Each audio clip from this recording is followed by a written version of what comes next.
Ezequiel Louden, presidente de la Asociación de Familiares y Víctimas de la Inseguridad de la Ciudad de Rosario. Un gusto que estés en el programa. Un gusto estar también y acompañarte en esta edición. La idea de este programa era hablar un poquito del tema de la inseguridad, de este flagelo, pero desde otra mirada, ¿no? Desde la mirada de las víctimas.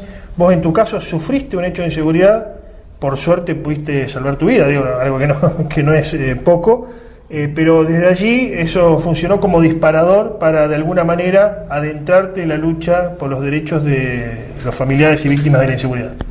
Sí, convengamos que cuando uno pasa por estas situaciones vas recorriendo un camino que nunca experimentaste, que no sabías, no conocías, en muchísimas situaciones. A mí en el 2017, el 21 de septiembre, me roban en Alén y Cochabamba, me hacen bajar del auto, me pegan un tiro en la pierna y bueno, pues operación de bypass, al borde de la muerte.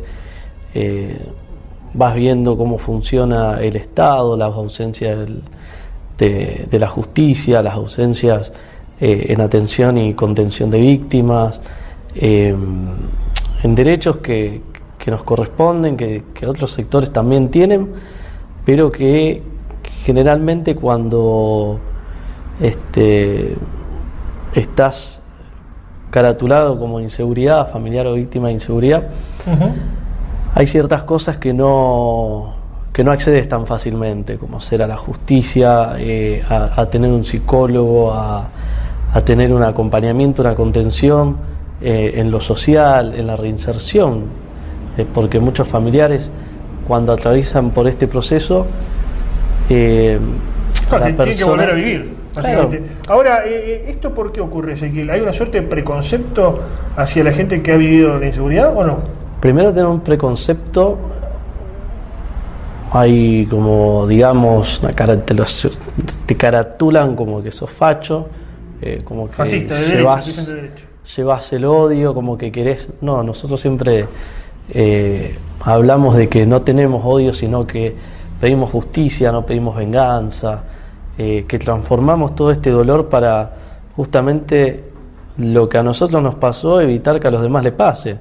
Estamos hablando de proyectos como la ley de víctimas que se está por aprobar, estamos hablando de proyectos como por ejemplo reinserción y cupos laborales para familiares víctimas de inseguridad, sabiendo que hay familias que a la persona que matan es el sostén de un hogar. Entonces cuando ese sostén del hogar ya no está, tenés a la mujer que muchas veces queda viuda y es ama de casa y no tenía un trabajo porque cuidaba a su hijo o a su hija, y la persona que matan es a la persona que salía a buscar el ingreso.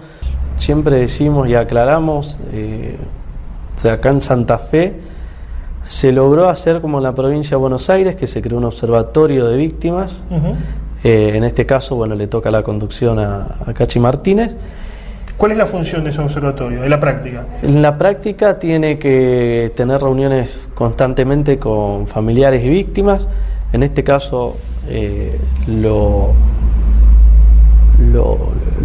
grande que hace a que se haya conformado es que le da voz al familiar y a la víctima de inseguridad cuando antes no teníamos voz, cuando antes no se nos permitía participar en las reuniones, cuando antes no teníamos ni concejales, ni diputados, ni senadores que nos lleven, nos sienten en una mesa o en una oficina donde estén diputados, senadores, donde estén los concejales. Sí, en el lugar de las decisiones. Esto es lo importante, que cada familiar, que cada víctima pueda expresarse, plantear qué es lo que vemos, y eso se está logrando un poco hacer con el Observatorio de Víctimas. Ezequiel, finalmente, ¿qué hay que hacer con la inseguridad desde tu lugar?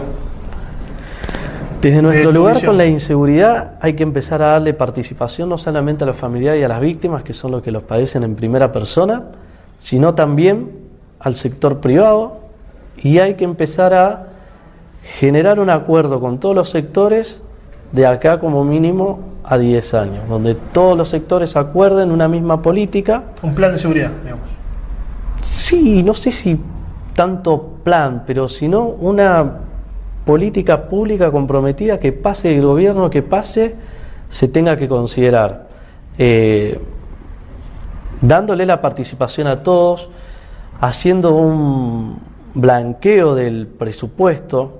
Nosotros apoyamos que parte del presupuesto, las partidas presupuestarias de seguridad vayan a las distintas organizaciones, porque a nosotros muchas veces nos han ofrecido y nosotros nos hemos negado a recibir este financiamiento, pero existe y está. A la misma manera que se le da a los sectores, a las distintas organizaciones, también se tiene que invertir en la tecnología a la par, porque hoy tenemos un montón de causas en las cuales no avanzan los jueces, los fiscales, porque no tienen pruebas, porque fallan las cámaras, porque tienen que llevar los celulares a otra provincia. Entonces toda esa ausencia del Estado que debería estar ahí, pero que está incorporada en distintos trabajos territoriales, también se tiene que llevar adelante. Entonces tiene que haber un consenso y tiene que intervenir también el sector privado, como pasa en México. En México el sector privado logró afianzar muchísimo la seguridad en ese sentido. Esto lo compartió la gente del Foro Regional, que generalmente hace las charlas con profesionales de distintas partes del mundo, donde el sector privado crea un fondo y ese fondo tiene que ir a cuestiones específicas. Claro. Acá sería genial, porque si vos ves ahora el proyecto de las motos seguras, la municipalidad y la provincia están peleando a saber cómo hacen con el financiamiento, y así con un montón de cosas que podrían ser financiadas, y evitamos no solamente la gran cantidad de muertos que hay, sino que también después acompañamos a los familiares y a las víctimas en que tengan la justicia que tanto estamos esperando. Ezequiel Louden, muchas gracias. No, por favor, gracias a ustedes por el espacio.